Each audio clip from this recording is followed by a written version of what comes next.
Hey guys, what's up? Welcome back. My name is Zach Calhoun. I'm the co-founder of CloudPano.com, the world's best 360 virtual tour software. I'm happy you're joining me today. So today, I want to talk about a concept around pricing that's really important and a great way to give you some clarity on what you should do. I feel like the number one question people ask in our community, in our Facebook group, Virtual Tour Profit, the Facebook group, we just people that are new are always asking about pricing. They message me, what should I price? What should I do? And I never have a perfect answer for anybody. And here's the reason why. It's because every market is different. Every niche is different.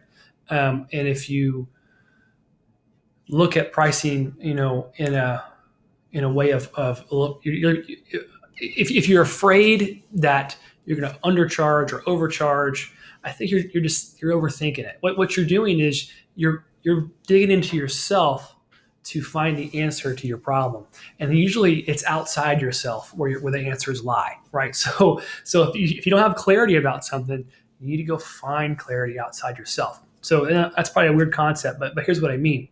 When it comes to pricing, this category I'm talking about, or this concept, the best way to test pricing is to pitch somebody and then name a price. When you do this, it helps give you so much more clarity on the response. There's something called flinch pricing, where you could, stack three offers or four offers, or keep adding things onto it, and then as the price goes up, you watch your client, and if or your prospect, if they flinch, then you see, okay, I've hit the top of the market, right? Or for this prospect. But you need to do this one, two, three, or four times before you really have a good feel for what your pricing should be. Also, too, your business model really matters. So if you're just going after real estate, because it's such a consolidated market and so crowded with people who are offering these types of services, you're only going to be able to charge low transaction prices. And that's just because that's what the market can bear. That's what the expectations are. Compare this to the university or the large public entity.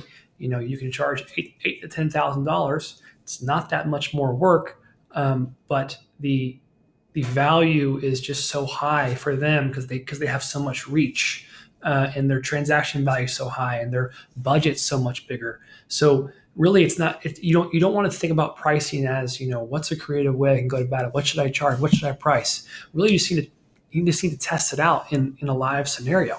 So how do you do this? Well, let's say you have an idea, you want to start a virtual tour business, you want to start a VR business, you want to start an SEO company, you want to start a web development company. It doesn't really matter. You want to start a software company.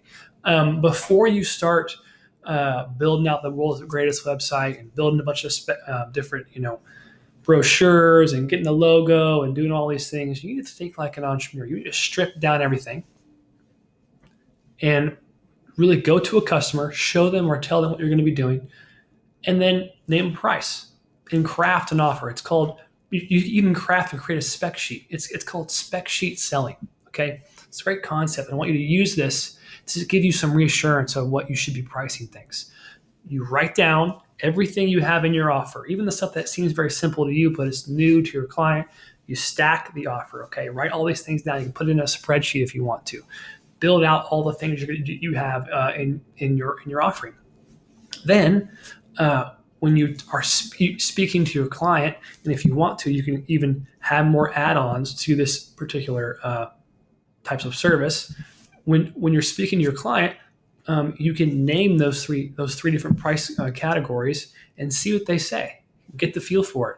Here's what we do over Cloud Pano. We just say, which one are you leaning towards? Just ask that question.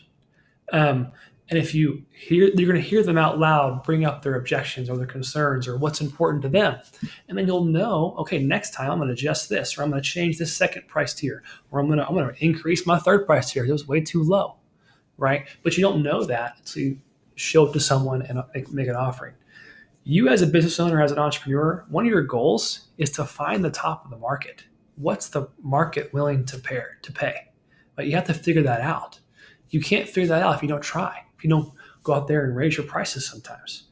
If you're afraid of losing one sale because you raised your price by a couple $100, then you just don't have enough lead flow. right? You need more leads. You need more customers, more clients. You need to pick up the phone and make more phone calls. Just be consistent. Get in front of more people. Do spec sheet selling. Just create a spec sheet. Don't worry about a website yet. Don't worry about having the perfect domain name. Just get your spec sheet in front of a client and get them to say yes, or get them to balk at your price. It's okay to be laughed out of a room, but you don't know if you don't get it in front of somebody. So back to my earlier point, stop looking inside yourself of what you should be charging. Look outside yourself and ask the market what it can bear. And remember, different niches can bear different prices, right? So if you over standardize, the big problem with that is you may underprice yourself, but you can handle volume at that point.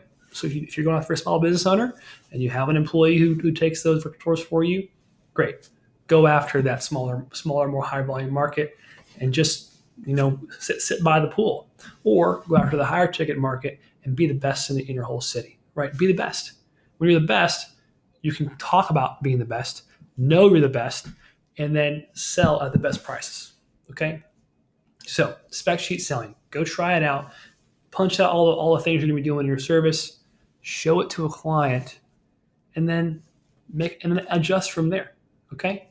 Really simple. So how do you price your virtual tours? How do you price your services? You can shop other competition, but at the end of the day, you're going to have to just show a prospect the price and see what they say. Okay. If you can sell ROI, you can sell anything. If you get results for clients, then all of a sudden you are the best, right? So get results, charge what the market can bear, test it out with the spec sheet, and go from there. I wish you the best success. Keep working hard. And if you haven't already, check out cloudpanel.com, world's best virtual tour software. You got people closing $10,000 deals with pocket cameras. Lots of success stories running in. I want you to check them out. Use some of the links below of some of the content we have to share for you. Book a call with our team. We're here to help you. Check out the webinar at virtualtourprofit.com. I'm excited for your success. I'm excited for you to be a case study for us. Talk soon.